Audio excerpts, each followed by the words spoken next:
Hello everyone, welcome back to my channel Study with Neha Mawa. I am back with another video. In this video, I'm going to teach you about the CPC, a very new topic that we are going to start today. So without wasting time, let's get started. So now in today's video, what I am going to do is I am going to teach you a new act, that is the Code of Civil Procedure 1908, Act number 5 of 1908. Now हमें पता है कि हमारा एक civil procedure होता है, एक criminal procedure होता है. सिविल प्रोसीजर जो होता है उसमें सारे के सारे जितने भी आपके सिविल मैटर्स होते हैं उनको कंसिडर किया जाता है और वो हमारा सीपीसी के अंडर होता है. ये जो सीपीसी हमारी है ये 1908 का है. ये एक्ट नंबर 5 ऑफ 1908 है. अब इसमें दो चीजें हमको याद रखनी है, एक इनैक्टमेंट डेट आती है, एक कमेंसमेंट डेट आती है. सीपीसी की इनैक्टमेंट डेट कौन सी है? 21 मार्च 1908 की इसकी इनैक्टमेंट डेट है और ये कहता है कि an act to consolidate and amend the law relating to the CPC. जो ये सीपीसी बनाया गया है ये क्यों बनाया गया है? ताकि कोई भी सिविल मैटर्स हो, कोई ज्यूरिसडिक्शन से रिलेटेड हो या कोर्ट से रिलेटेड हो, उसको हमें क्या करना है? कंसोलिडेट करना है या अमेंड करना है या चेंजेस करने हैं लॉस को related to the civil procedures. Then we have whereas it is expedient to consolidate and वही चीज बताइए कि जो ये एक्ट है ये बनाया गया है टू अमेंड करने के लिए. कई बार क्या होता है कि हर एक एक्ट अपने में पूरा सफिशिएंट नहीं होता, ठीक है, तो उसमें कुछ चेंजेस की जरूरत होती है, उसमें कुछ अमेंडमेंट की जरूरत होती है, इसीलिए एक्ट्स बनाए जाते हैं. Then we have the preliminary part here. Preliminary क्या कहता है? Section number 1. ओके, सो जब भी हम कोई एक्ट पढ़ते हैं हमें दो चीजें उसमें याद रखनी है, एक उसकी इनैक्टमेंट डेट होती है, एक उसकी कमेंसमेंट डेट होती है. यहाँ इनैक्टमेंट डेट तो जो है मैं आपको बता चुकी हूँ, व्हाट इज इट? 21 मार्च 1908. ये जो एक्ट है इसे हम सीपीसी कहते हैं 1908. ये होल ऑफ इंडिया में इंक्लूडेड है, मतलब एप्लीकेबल है इंक्लूडिंग जम्मू एंड कश्मीर. ये फोर्स में कब आया था? 1 जनवरी 1909 को, ठीक है. जब इनैक्ट होता है हम उस दिन उस डेट का, उस ईयर का एक्ट लिखते हैं, लेकिन उनकी इन्फोर्समेंट डेट अलग होती है जिसको यहाँ क्या बोला गया? 1 जनवरी 1909. ये होल ऑफ इंडिया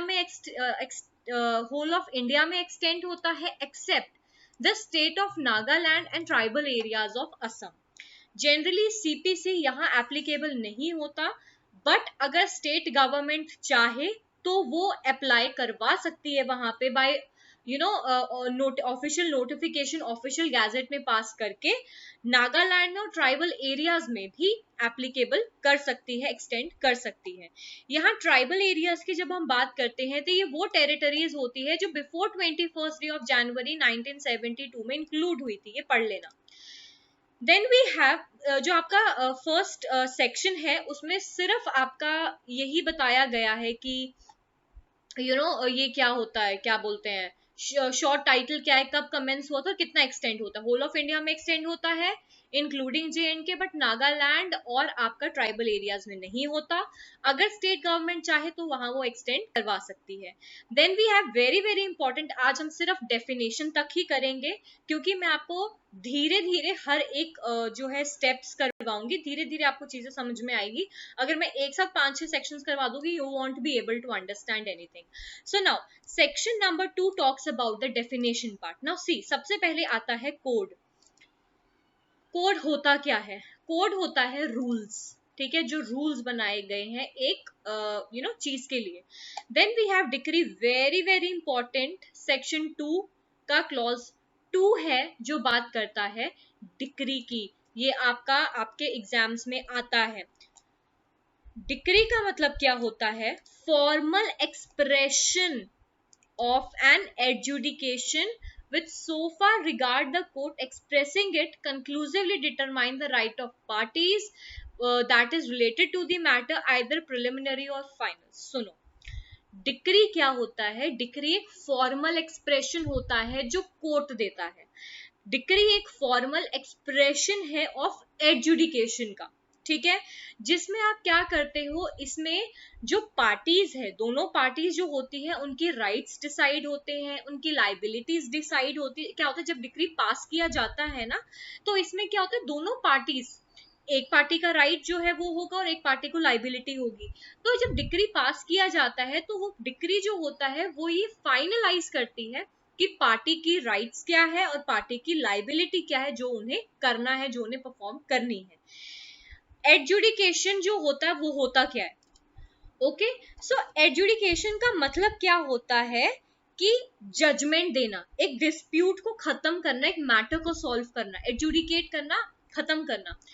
तो यहाँ जो डिक्री है वो ये कहता है कि डिक्री का मतलब ये होता है कि जब आपका मैटर सॉल्व हो जाता है, जब आपका डिस्प्यूट सेटल डाउन हो जाता है, तो डिक्री पास करी जाती है। ये जो डिक्री होती है ये पार्टीज की राइट्स को डिटरमाइन करती है, उनकी लाइबिलिटीज को डिटरमाइन करती है, और उन मैटर्स को देखती है जो कंट्रोवर्सी में है, ठीक है, जिस वजह से वो कोर्ट आए हैं। देन ये जो डिक्री होती है ये पार्टली प्रिलिमिनरी भी हो सकती है, फाइनल भी हो सकती है। अगर कोई भी केस, कोई भी सूट अपने अर्ली स्टेजेस पे है, उस पे अगर डिक्री है तो वो प्रिलिमिनरी डिक्री है। अगर वो फाइनल हो चुकी है तो वो फाइनल डिक्री है, जिसके आगे कोई भी अब प्रोसीडिंग्स या सूट फाइल नहीं होगा। Then it shall be deem to include, अब क्या क्या इसमें इंक्लूड होता है देखो, rejection of a plaint include होगा, and the determination of any question within section 144, ठीक है। बट क्वेश्चन ये पूछा जाता है कई बार एग्जाम में कि क्या क्या इंक्लूड नहीं होगा, but shall not include any adjudication from which appeal lies, कोई भी आपने एडजुडिकेशन कर दिया मैटर का, उसके बाद जिस एडजुडिकेशन के बाद अपील लाई होती है वो डिक्री में इंक्लूड नहीं होगा, अगर नहीं होती तो वो डिक्री में इंक्लूड होगा।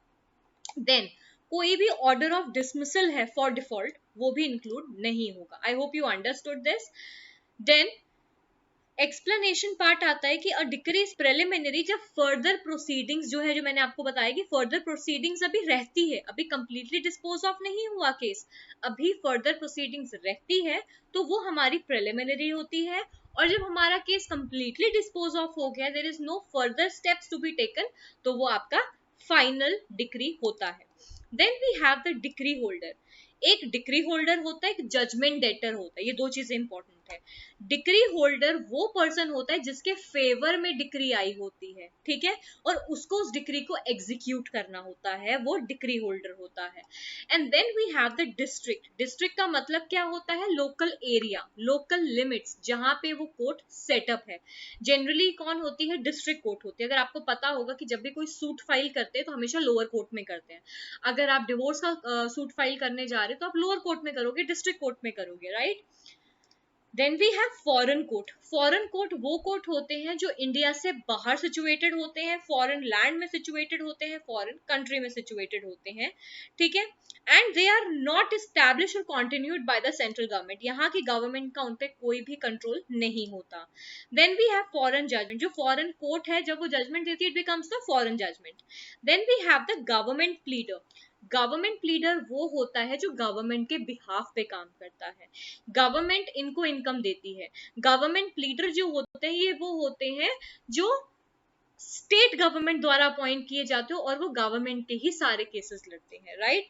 Then we have the high court, we know high court जो होता है वो आपके हर एक स्टेट में होता है, बट यहाँ का जो हाई कोर्ट है किससे रिलेटेड है, अंडमान एंड निकोबार आइलैंड जो आपका कैलकटा है, और यहाँ हाईकोर्ट कैलकटा में बताया। Then we have India, India आपको पता ही है, भारत, जिसमें टेरिटरी ऑफ इंडिया होता है but excluding the state of JNK। Then we have the जज, इसमें मेरे को एक बार चेक करना पड़ेगा, वैसे तो इंडिया में आपका जम्मू एंड कश्मीर इंक्लूडेड है, बट एक बार मैं देखूंगी इसमें क्या चेंजेस करने वाले हैं। देन वी हैव द जज, जज कौन होता है, presiding officer of a court. Then we have the judgment, जो स्टेटमेंट एक जज देता है on the basis of decree और ऑर्डर, उसे जजमेंट कहते हैं। इससे हमें दो तीन चीजें पता लगती है, पहले डिक्री पास होता है फिर जजमेंट दिया जाता है, ठीक है। Then we have a judgment debtor, judgment debtor वो पर्सन होते हैं जिसके अगेंस्ट डिक्री दी जाती है और जिसको बोला जाता है कि तुमने एग्जीक्यूशन करना है, तुम्हें किसी भी तरीके से वो अपना पार्ट ऑफ परफॉर्मेंस करनी है। Then we have the legal representative. Legal representative वो पर्सन होते हैं जो डिसीज पर्सन को रिप्रेजेंट करते हैं. अब डिसीज पर्सन तो मर गया, उसका तो अब कोई नामो निशान नहीं है, बट केस तो चलेगा, केस तो नहीं ना मर जाएगा, या केस तो खत्म नहीं होगा. तो कोर्ट जो है या तो उनके रिलेटिव्स होते हैं, या उसके नियर्स एंड डियर्स होते हैं, या फ्रेंड होते हैं, वो उनको एज अ रिप्रेजेंटेटिव जो है वो अपॉइंट करते हैं, और वो उनके बिहाफ पे जो है आगे केस मूव ऑन होता है. very important to clause 12 that talks about the means profit. This is not the mesne profit. लिखने में mesne आता है means profit. means profit क्या होता है? means profit का मतलब क्या होता है? wrongful possession. किसी पर्सन ने जब किसी भी पर्सन दूसरे पर्सन की प्रॉपर्टी अपने पास ले ली है रॉन्गफुल पोजेशन से, जिससे क्या हो रहा है, एक पर्सन को रॉन्गफुल गेन हो रहा है, दूसरे पर्सन को रॉन्गफुल लॉस हो रहा है, और वो क्या होगा? मींस प्रॉफिट होगा. मींस प्रॉफिट में क्या है, पढ़ो. Property means those profit which the person in wrongful possession है उसके पास उस प्रॉपर्टी का.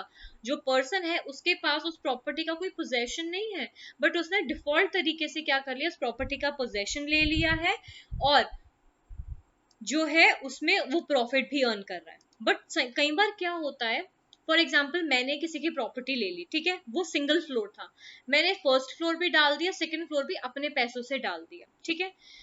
तो क्या जो मींस प्रॉफिट में जो वो ऊपर का रेंट है वो भी उसमें इंक्लूड होगा? Answer is no. जो मैंने अपनी तरफ से कुछ एडिशन किया है उस प्रॉपर्टी में वो मींस प्रॉफिट में नहीं आता है. क्लियर है?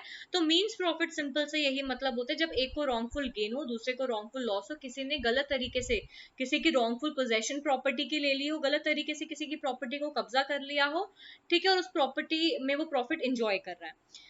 बट जो मैंने फर्स्ट फ्लोर और सेकंड फ्लोर जो बनाया है अपनी प्रॉपर्टी के ऊपर, जो रॉन्गफुली पोजेस किया था, और first floor and second floor बनाया है, क्या उसका जो प्रॉफिट है वो भी मैं दूंगी? आंसर इज नो, वो मैं अपने पास रखूंगी. ठीक है. Then we have the movable property. Movable property कौन सी होती है? जो मूव करती है. ग्रोइंग क्रॉप्स आपके हो गए. ऑर्डर क्या होता है? Formal expression. किसका? Decision of a civil court. ठीक है. Then we have pleader. Pleader कौन होते हैं? वकील है, ठीक है, अटॉर्नी है, ये सारे एडवोकेट है. Then we have the prescribed here, मतलब prescribed by the rules. Then we have the public officer. Public officer कौन होते हैं? Very important. ये वाला बहुत इंपॉर्टेंट जो है आपका सेक्शन में क्लॉज है, जो बात करता है पब्लिक ऑफिसर की. पब्लिक ऑफिसर वो ऑफिसर होते हैं जो पब्लिक के लिए काम करते हैं और गुड फेथ में काम करते हैं. कौन कौन होते हैं? जज आपका होता है, कोई भी ऑल इंडिया सर्विसेज के मेंबर होते हैं, कोई भी एयरफोर्स, नेवी, ठीक है, या फिर मिलिट्री, उनके कमीशन्ड ऑफिसर्स होते हैं. ठीक है.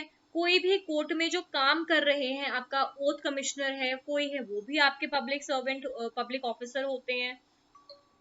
या कोई भी ऐसा पर्सन है जो गवर्नमेंट द्वारा अपॉइंट किया गया है, ठीक है, to protect the public health, ठीक है, जस्टिस प्रोवाइड करने करने के लिए, ठीक है, किसी को अपॉइंट किया गया है by the government to collect the taxes, to collect the revenue.